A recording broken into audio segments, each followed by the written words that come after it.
तमिलनाडु चुनाव को लेकर सीएम एमके स्टालिन का बीजेपी पर बड़ा हमला, कहा एकजुट होकर भी नहीं जीत पाएगी बीजेपी। चुनाव को बताया तमिलनाडु बनाम दिल्ली की लड़ाई।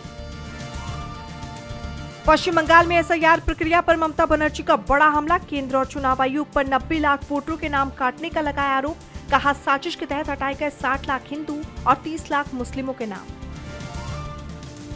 यूपी की फाइनल वोटर लिस्ट पर कांग्रेस का बड़ा हमला, अजय राय ने एसआईआर प्रक्रिया को बताया लोकतंत्र के साथ धोखा, एसआईआर को बताया गैर कानूनी।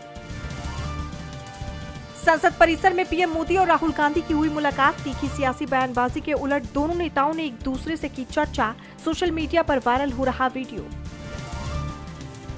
पेंशन भुगतान मामले में बॉम्बे हाईकोर्ट की महाराष्ट्र सरकार को कड़ी फटकार, कहा अगर रिटायर्ड कर्मचारियों को देने के लिए फंड नहीं तो बंद करे लाडकी बहन योजना। बिहार में ट्राई-4 परीक्षा टलने का मामला, तेजस्वी यादव ने सरकार पर बोला हमला, कहा देरी से युवाओं के भविष्य के साथ हो रहा खिलवाड़। इस्तीफे के बाद जस्टिस यशवंत वर्मा का बड़ा बयान, कहा बदनामी भरे अभियान का शिकार हुआ, 10 अप्रैल को जस्टिस वर्मा ने दिया था इस्तीफा। बंगाल चुनाव को लेकर संजय राउत का बड़ा दावा, कहा अगर चुनाव में कोई गड़बड़ी नहीं हुई तो बीजेपी की हार तय, निष्पक्ष चुनाव होने पर टीएमसी की जीत का जताया भरोसा। इस्लामाबाद में अमेरिका और ईरान की बैठक पर कांग्रेस का केंद्र सरकार पर तंज, पाकिस्तान के मध्यस्थ बनने पर उठाए सवाल। अखिलेश यादव ने की प्रेस कॉन्फ्रेंस, पीडीए के हक में उठाई आवाज, 2027 में पूर्ण बहुमत की सरकार बनाने का किया दावा।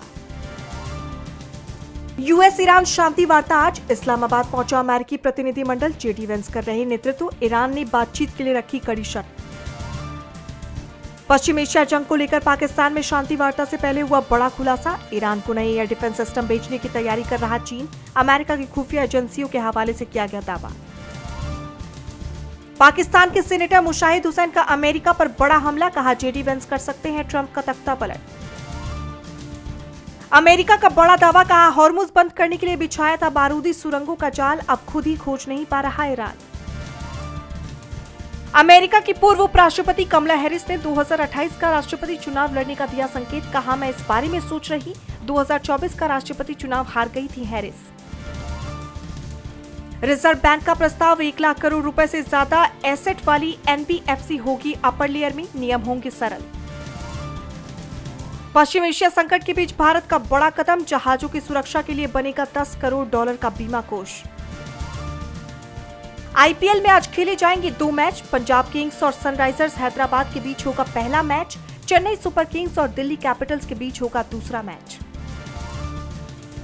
व्हीलचेयर क्रिकेटर भीमा खूंटी से मिले सलमान खान, टी-शर्ट पर दिया ऑटोग्राफ, रणवीर सिंह ने भी की मुलाकात। रणवीर सिंह ने मोहन भागवत से की मुलाकात, नागपुर में रेशिमबाग स्मृति मंदिर पहुंचे, आरएसएस के संस्थापक हेड गेवार को दी श्रद्धांजलि।